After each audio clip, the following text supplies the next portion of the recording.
Nous sommes le 20 mars 2020. Je suis, comme tout le monde, confiné à mon domicile par la menace du coronavirus. Et donc, je n'ai pas pu faire le cours qui était prévu à l'Université Interage d'Argenteuil le 17 mars sur la géopolitique de la Pologne. Alors, comme beaucoup de gens, je vais me mettre au télétravail et je vais essayer de faire passer quelque chose par Internet de ce cours. Notre objectif sera modeste, non pas prétendre tout comprendre de la Pologne, mais plutôt nous concentrer sur l'essentiel. Qu'est-ce qu'on n'a pas le droit d'ignorer si l'on veut commencer à comprendre quelque chose à la Pologne, à la place que ce pays occupe en Europe, et aussi au regard que les autres portent sur lui. En préambule, je voudrais faire deux séries de remarques. Une sur l'image de la Pologne et une autre sur la carte de la Pologne et surtout sur son évolution. Si l'on s'interroge sur l'image que la Pologne et les Polonais offrent au monde, sans avoir peur des clichés qui sera toujours temps de nuancer ou de démentir, eh bien, on s'aperçoit que les Polonais concentrent sur eux un certain nombre de clichés qui sont soit très positifs, soit très négatifs. Et ça, il me semble que c'est une particularité de la Pologne. Du côté du positif, les Polonais sont très courageux dans leur patriotisme. Ils ont toujours défendu avec héroïsme la liberté et l'indépendance de leur patrie. La France a le record mondial des insurrections pour changer de régime politique, pour faire la révolution. Et bien de son côté, la Pologne a le record mondial des insurrections pour sauver la liberté et l'indépendance de la patrie. Autre cliché positif, les Polonais sont un peuple de culture. Ils ont donné à l'humanité Copernic, ça n'est pas rien, la révolution copernicienne, Chopin, bon d'accord, Chopin est d'origine française, mais enfin c'est un Polonais tout de même, Marie Curie, devenue française, mais qui était polonaise. D'ailleurs, il n'y a pas plus francophile que les Polonais, ils adorent Napoléon et ils aiment la France. Enfin, un autre cliché que l'on jugera positif ou négatif, selon les points de vue, les Polonais sont très pieux. Effectivement, c'est sans doute le peuple le plus catholique d'Europe. Il est à peine besoin de rappeler que Jean-Paul II était polonais et que Lech Walesa, qui a rencontré à plusieurs reprises le pape, avait une profonde foi catholique. Si l'on regarde à présent du côté obscur, du côté négatif, chacun sait qu'on a souvent soupçonné les Polonais et les Polonaises d'avoir un certain penchant pour l'alcool. On dit bien sous comme un Polonais. Et il est vrai que l'alcoolisme a été un problème, comme le montre cette affiche des années 30. Quant à savoir si ça a été un problème plus que dans d'autres pays, cela reste à démontrer. On constate parfois dans l'histoire de la Pologne des comportements suicidaires ou irresponsables, comme par exemple lorsque la Diète polonaise, l'assemblée de la noblesse qui élit le roi, se donne le droit de paralyser complètement le pouvoir, même en face d'un danger extérieur.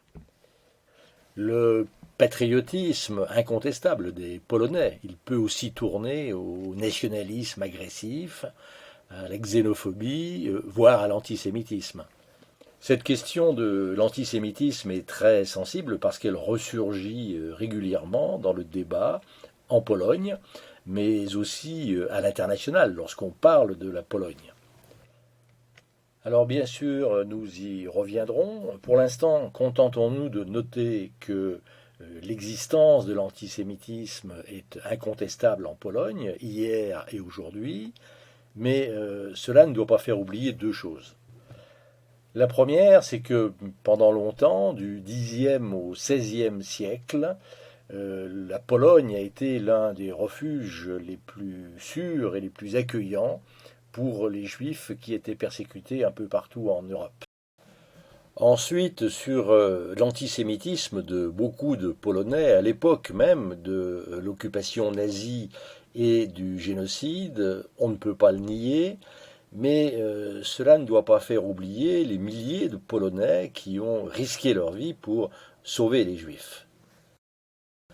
Le titre de Juste parmi les nations est attribué par le mémorial israélien de Yad Vashem à ceux qui ne sont pas juifs, mais qui ont risqué leur vie pour sauver des juifs. Eh bien, dans la liste de 27 000 noms, les Polonais arrivent très largement en tête, puisqu'ils forment un quart du total. Enfin, si l'on veut achever de dire du mal de la Pologne et des Polonais, on peut poser une dernière question. La Pologne serait-elle réactionnaire? Réactionnaire par nature, pensent certains, du fait de sa culture catholique. Alors on peut effectivement qualifier de réactionnaire le parti Droit et Justice, qui est au pouvoir depuis 2015, après l'avoir été déjà de 2005 à 2007. Un parti qui tend à réduire les libertés publiques, les droits des individus, des femmes, des minorités, au nom de la défense de la famille, de la patrie et de la religion. On n'oubliera pas cependant que ce parti n'a gouverné que 2 fois depuis la chute du communisme, de 2005 à 2007, puis de nouveau depuis 2015. D'autre part, ce parti Droit et Justice n'est pas toute la Pologne. Aux élections européennes de 2019, il est largement majoritaire dans la Pologne profonde, celle des campagnes et de l'Est. Par contre, il est minoritaire dans la plupart des grandes villes. Alors, on l'aura compris, les Polonais sont un peuple dont on peut au choix dire beaucoup de bien ou beaucoup de mal. Et pour terminer sur ce point, je ne résiste pas au plaisir de vous citer un jugement avisé, celui de Winston Churchill, dans ses mémoires sur la Seconde Guerre mondiale. Dans le premier volume, qui porte sur l'entre-deux-guerres, il évoque l'attitude de la Pologne à la fin de 1938, c'est-à-dire au moment où Hitler, après avoir annexé l'Autriche, s'empare d'une partie de la Tchécoslovaquie, les Sudètes, en profitant de la faiblesse de la France et de l'Angleterre. À ce moment-là, il est évident que la Pologne devient l'État le plus menacé. Eh bien, le gouvernement polonais ne trouve rien de mieux, en octobre 1938, que de participer au dépeçage de la Tchécoslovaquie aux côtés d'Hitler.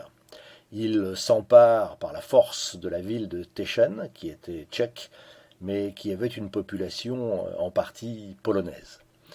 Il y a là un choix qui est aberrant, à la fois inconscient et infâme.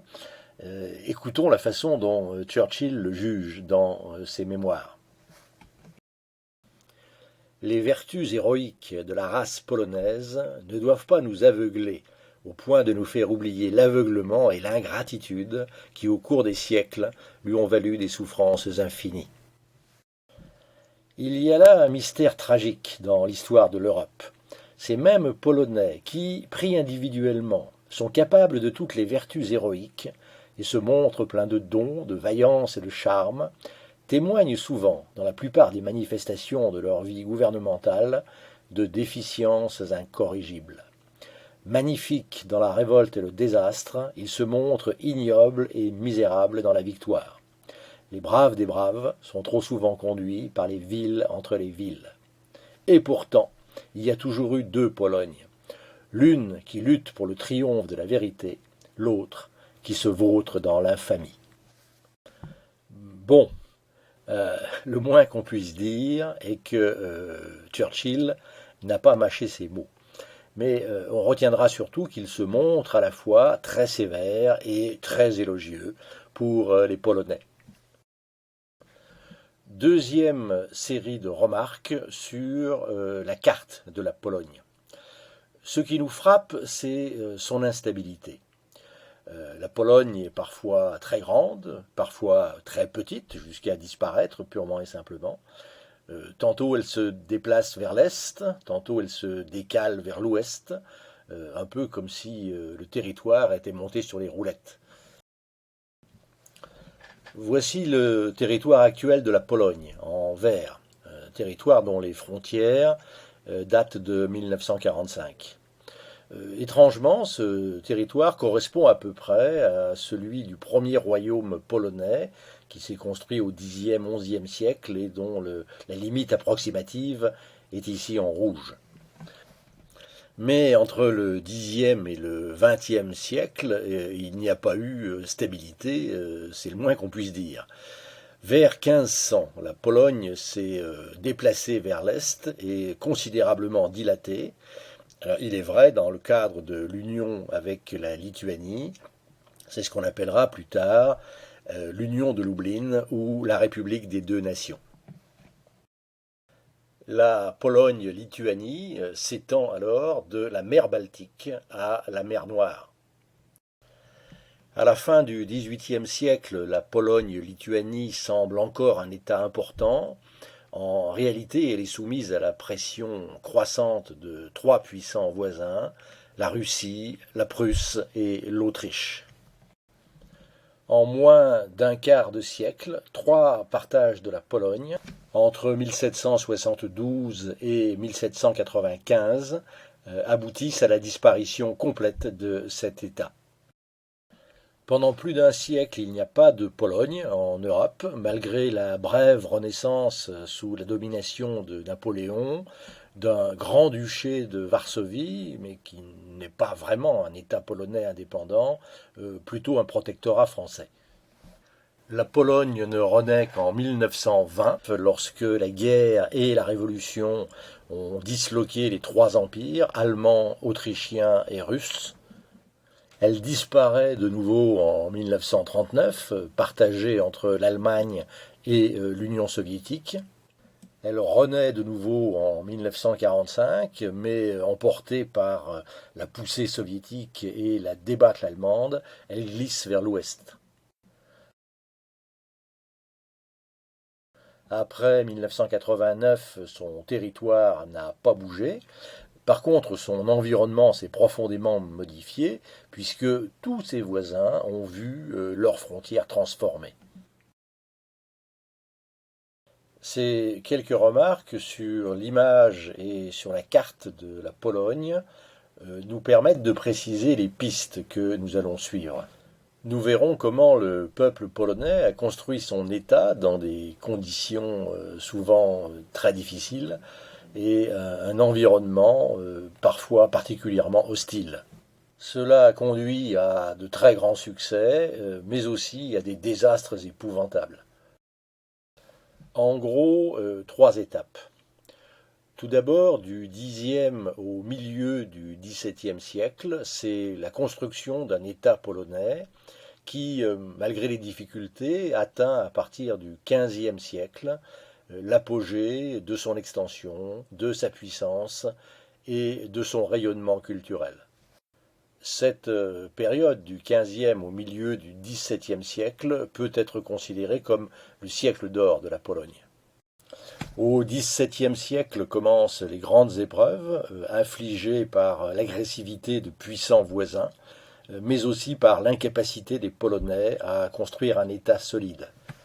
Ces épreuves sont terribles. Elles commencent au XVIIe siècle par l'invasion russe et suédoise, restée dans la mémoire polonaise sous le nom de période du déluge, et elles se terminent à la fin du XVIIIe siècle par le partage complet de la Pologne entre la Prusse, l'Autriche et la Russie.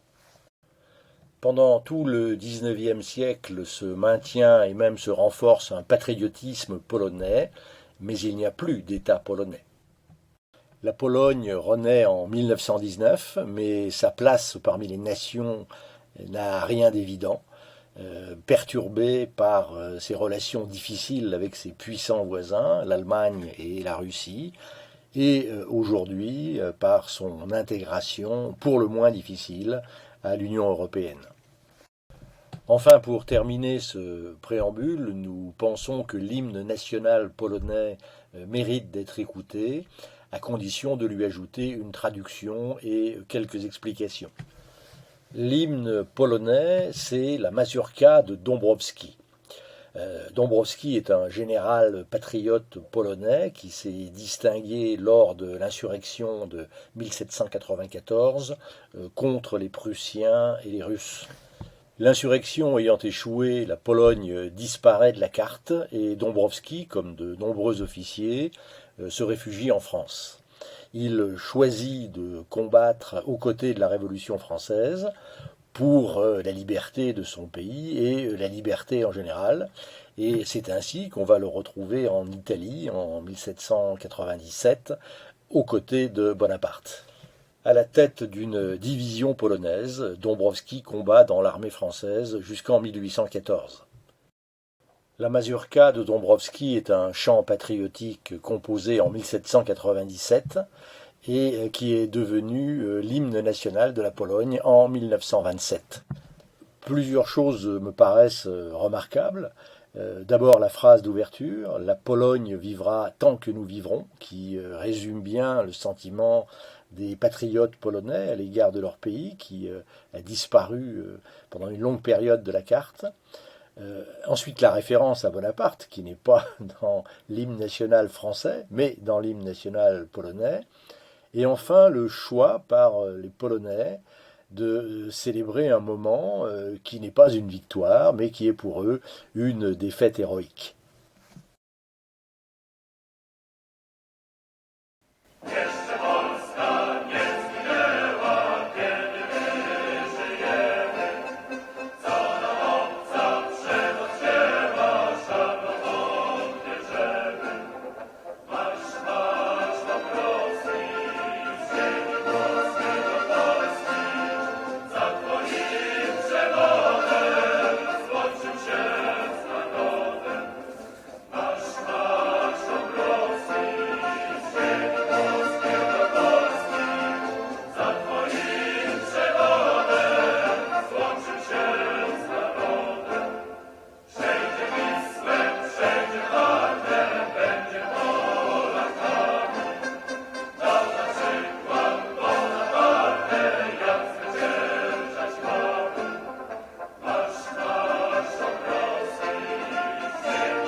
Voici donc les points que nous nous efforcerons de développer.